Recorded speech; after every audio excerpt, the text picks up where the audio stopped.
It was supposed to be just another ordinary evening inside the Willow Creek Diner.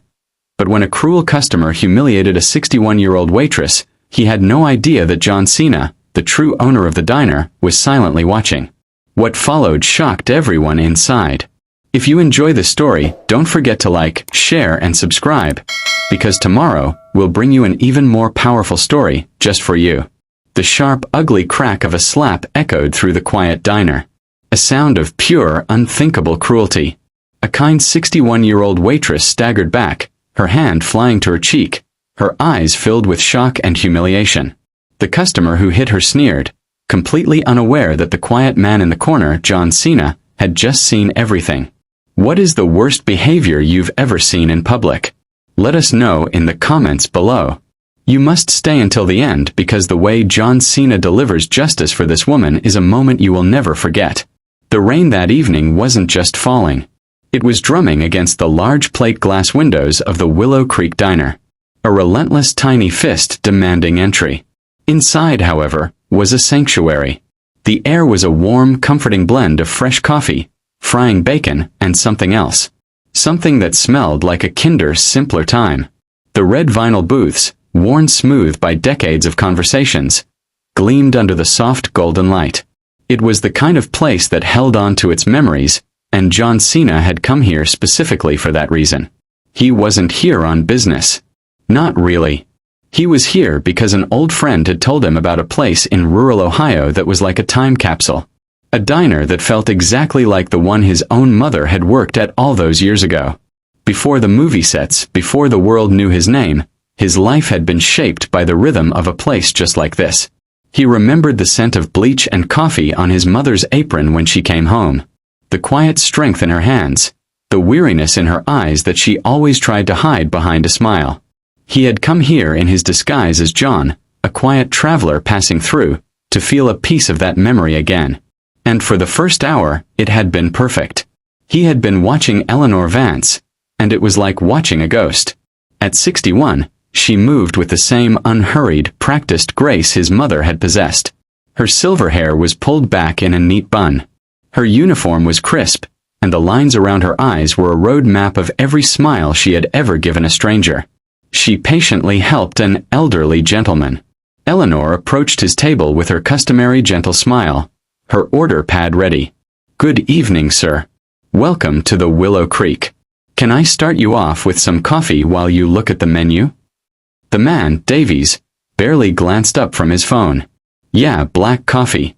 And I don't have all night, so just bring me whatever's fastest." His voice was sharp, accustomed to being obeyed instantly. "Our grilled cheese and tomato soup is quite popular and comes out very quickly," Eleanor offered, her tone warm and helpful. "Did I ask for a food lecture?" Davies snapped, his eyes flashing with disproportionate irritation. "Just bring me the grilled cheese and make sure the coffee is hot, not the lukewarm swill most of these dumps serve." Eleanor's smile faltered just for a second, a tiny flicker of hurt before her professional composure returned. "Of course, sir. I'll have that right out for you." From his corner booth, John Cena watched, his hand tightening around his own coffee mug. He had seen this man 1,000 times before in 1,000 different forms. The wealthy, important man who measured his own worth by how thoroughly he could strip the dignity from those he deemed beneath him. He had seen men like this speak to his mother in the same tone, with the same casual cruelty. And the old familiar anger, the anger of a young boy who had been powerless to defend his own hero, began to stir in his chest. A sleeping dragon slowly beginning to wake. This quiet diner, this sanctuary of memory, was about to become a courtroom, and John Cena knew with a certainty that felt like an old scar beginning to ache, that this was only the beginning. Eleanor returned with the coffee, her movements a study in practiced grace. She held the heavy steaming pot with a steady hand, her smile a small professional shield against the man's rudeness. He didn't look up from his phone as she approached. He had created a small arrogant fortress around himself, and he had no intention of lowering the drawbridge for a mere waitress. She moved carefully, as she always did in the narrow walkways between the vinyl booths, but she hadn't accounted for the man's carelessness. He had left his expensive leather briefcase on the floor beside his booth, not tucked away, but with its handle extending just enough into the narrow walkway to be an unseen obstacle. As Eleanor stepped around it, the toe of her sensible black shoe caught the edge of the hard leather handle. The stumble was small, a tiny, almost imperceptible lurch, but it was enough. Enough to cause the heavy pot to lurch in her grip for just an instant. Enough to send a wave of scalding hot coffee splashing across the tabletop. It soaked the man's phone, drenched his napkins, and formed a dark spreading puddle that began to drip with an almost deliberate slowness onto the pressed fabric of his expensive trousers. For a moment, the diner fell completely silent. The only sound was the gentle patter of rain against the windows. And then the man erupted. "Are you kidding me?" he roared, the sound so loud and so full of venom that it made the elderly couple by the window jump. He leaped to his feet, towering over Eleanor, who had gone as pale as a snowdrift. "Look what you've done, you clumsy old fool. This suit costs more than you make in a month." "I'm so sorry, sir," Eleanor stammered immediately, her training kicking in. She reached for the cloth napkins on the table, her first instinct to try and fix the mess. I tripped on your briefcase. Let me just. Don't you touch anything else," he bellowed, and with a sharp, violent motion, he slapped her hands away from the napkins. "You've done enough damage. Do you have any idea who I am? I could buy this pathetic excuse for a restaurant and shut it down tomorrow just for the inconvenience." From his corner booth, John Cena watched, and the diner in rural Ohio faded away. The injustice of the accusation was breathtaking. The one thing Eleanor Vance had done for 40 years was care. She had cared about the lonely trucker's favorite pie. She had cared about the elderly couple's coffee being just right. She had cared about creating a small, warm space in a cold, indifferent world. "I do care about my job," she whispered, her voice barely audible, a fragile defense against a hurricane of abuse. The man stepped closer, invading her personal space in a way that made the entire diner uncomfortable. "What? Spilling coffee on your betters?" He leaned in, his voice dropping to a low, condescending hiss. "Maybe it's time you found a job you can actually handle. Like staying home where old ladies belong."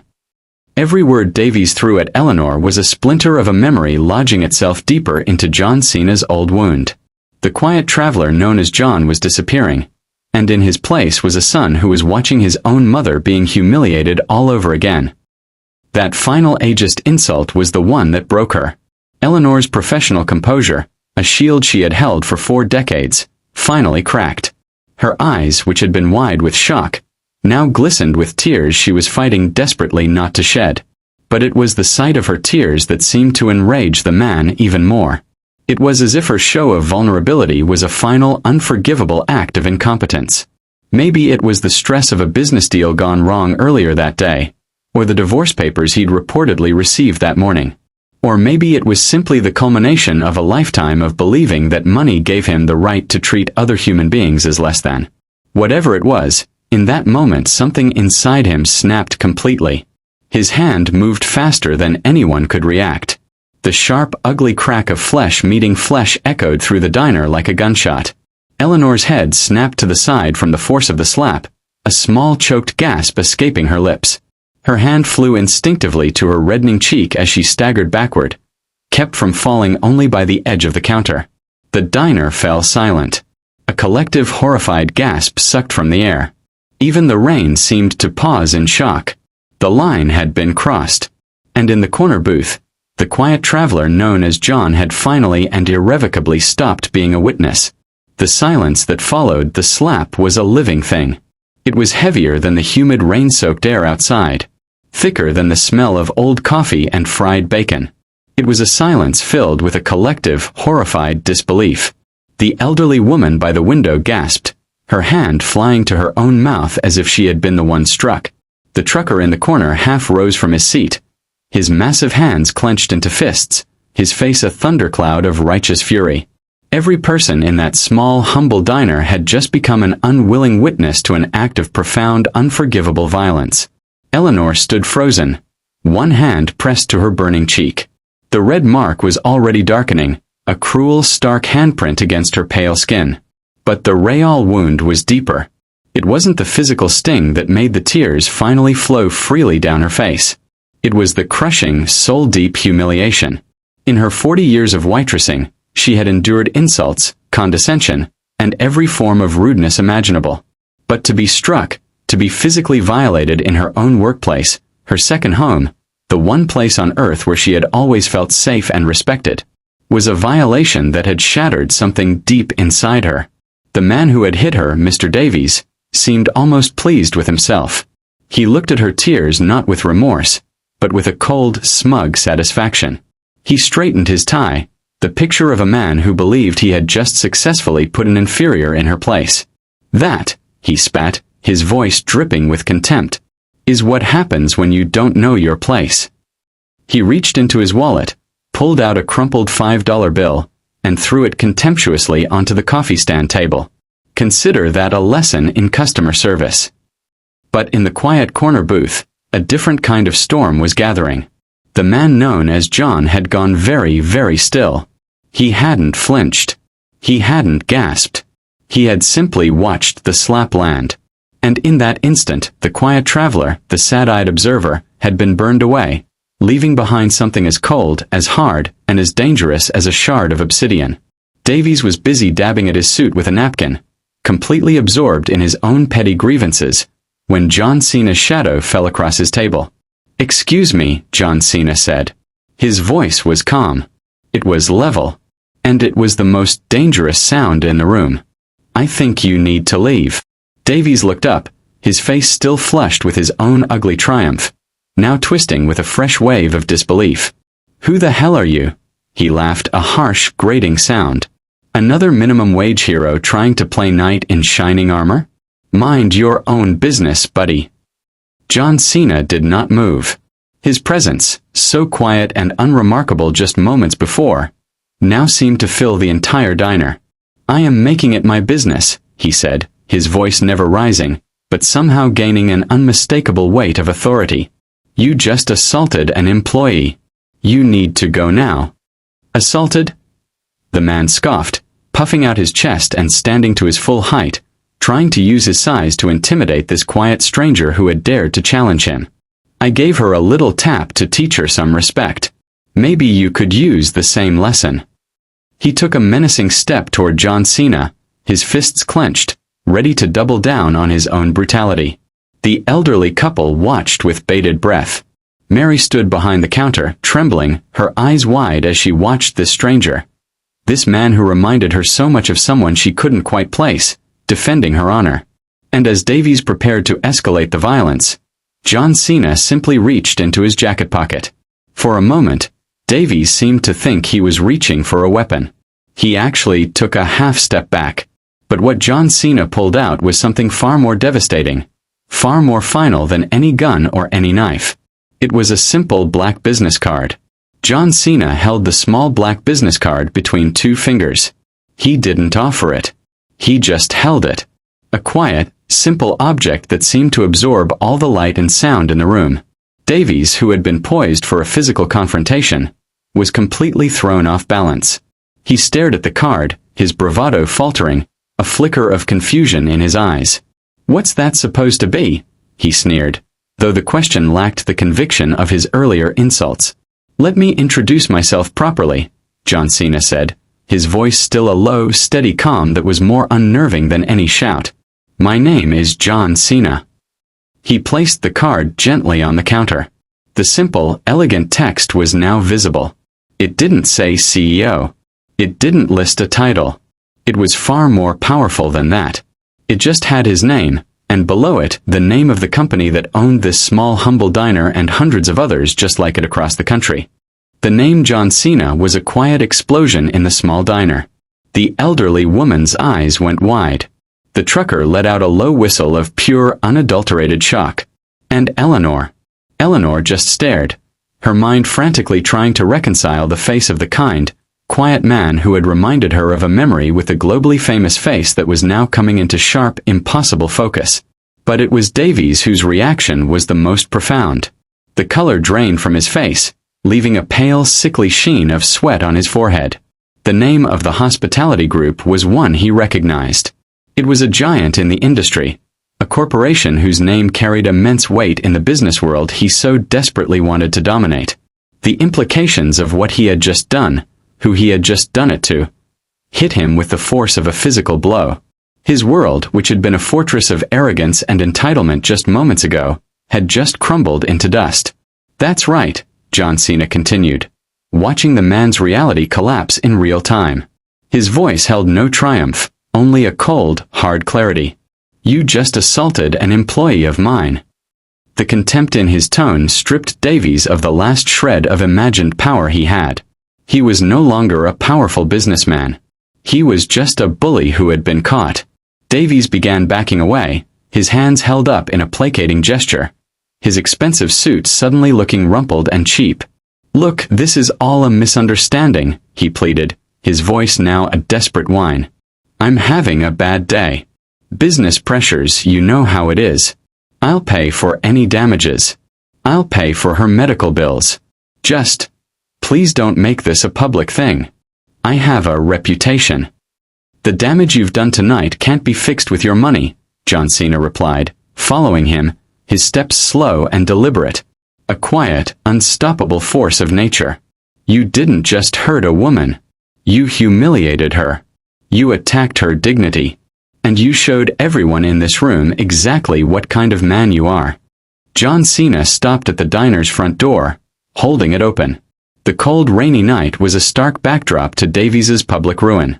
"Your reputation," he said, his voice flat and final, "is now your own concern. But as for my restaurants, you are no longer welcome in any of them. Ever." Davies, stripped of his power, his pride, and his last shred of dignity, didn't need to be told twice. He stumbled out into the rain, fumbling with his car keys, his hands shaking, his face a mask of pure abject terror. They watched through the window as his luxury car sped away, its tail lights disappearing into the dark, wet night.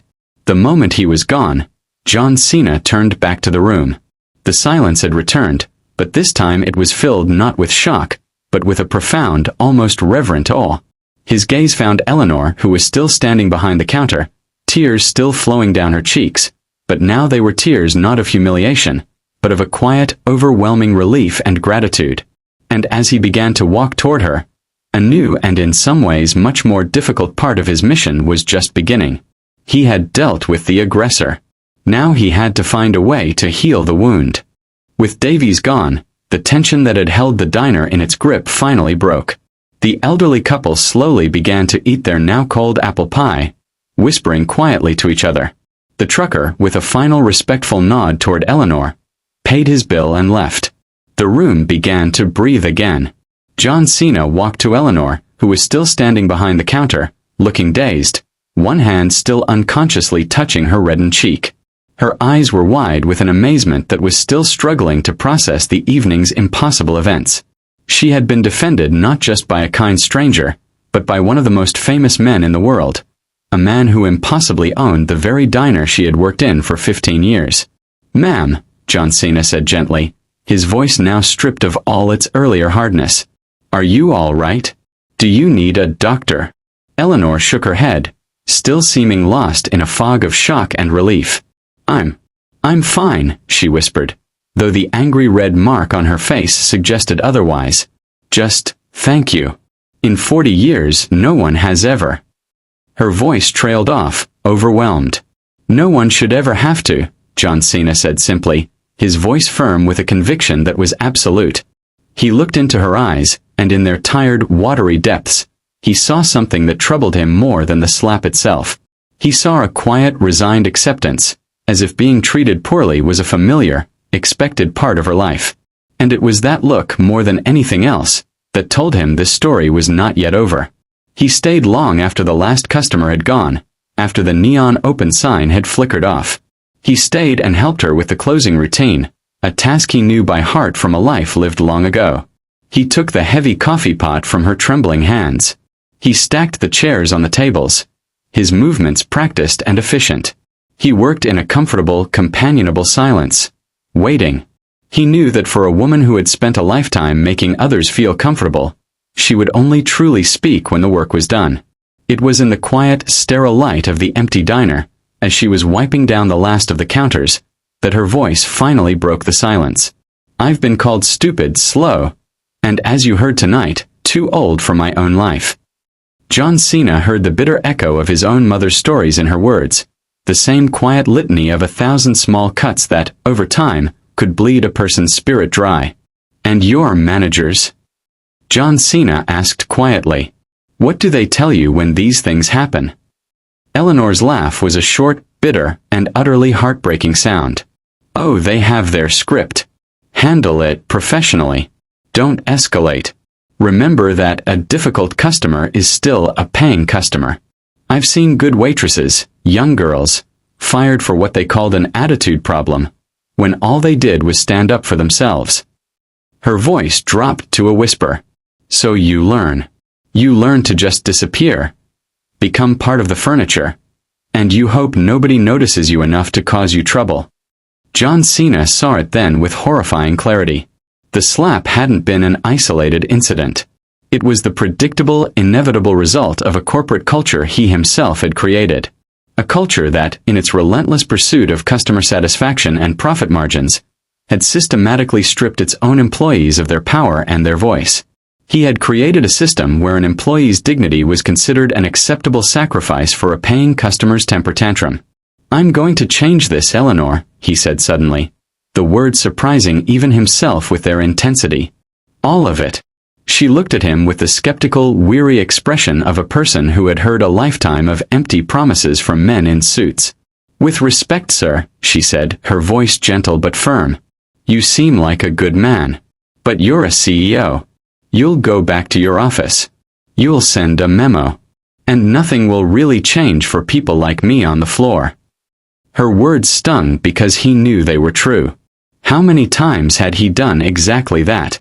"You don't believe me," he stated.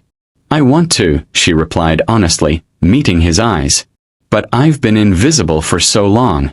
I'm not sure I even remember what it feels like to matter." As they finished the last of the work in silence, John Cena made a decision. A decision that would change not just Eleanor's life, but the entire culture of his company. A decision that would put him at war with his own board of directors, and risk the very financial stability he had spent his life building.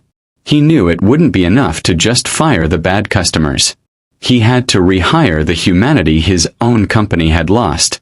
And he knew, with a certainty that was both terrifying and exhilarating, that he couldn't do it alone. John Cena looked at Eleanor, at the tired lines around her eyes, at the quiet, unshakable dignity that had survived 40 years of thankless work. He saw the truth in her skepticism, the ghost of 1,000 broken corporate promises. And he knew in that moment that a memo would not be enough. A speech would not be enough. He had to do something real. Something irreversible. "You're right," John Cena said. The admission was a quiet, honest thing. Talk is cheap. He leaned against the counter, not as a CEO making a proclamation, but as a man making a pledge. "So, let's talk about a new job for you." Eleanor blinked, confused. "A new job? I don't understand." "I'm not offering you a promotion, Eleanor," he continued, his voice full of a new focused energy. "I'm offering you a partnership. I'm creating a new position in this company. A position that will report directly to me. It's called Head of Employee Dignity, and I want you to be the first person to hold that title." She stared at him, her expression a mixture of disbelief and a dawning fragile hope. "But what would I do?" "You would teach us," John Cena said simply. "You would travel to our restaurants. You would sit with our managers. You would tell them your story. You would teach them what it's really like to be on the front lines. You would teach them to see their employees not as numbers on a spreadsheet, but as human beings. You wouldn't just be a trainer, Eleanor. You would be the company's conscience." He offered her his hand. Better pay, full benefits, and the power to make sure that no one in this company is ever made to feel invisible again. "What do you say?" And in the quiet, sterile light of the empty diner, for the first time in a very long time, Eleanor Vance's professional composure completely broke. Tears, not of pain or humiliation, but of a profound, overwhelming validation, rolled down her cheeks. She looked at the hand of this powerful, kind man. A hand that was offering not charity,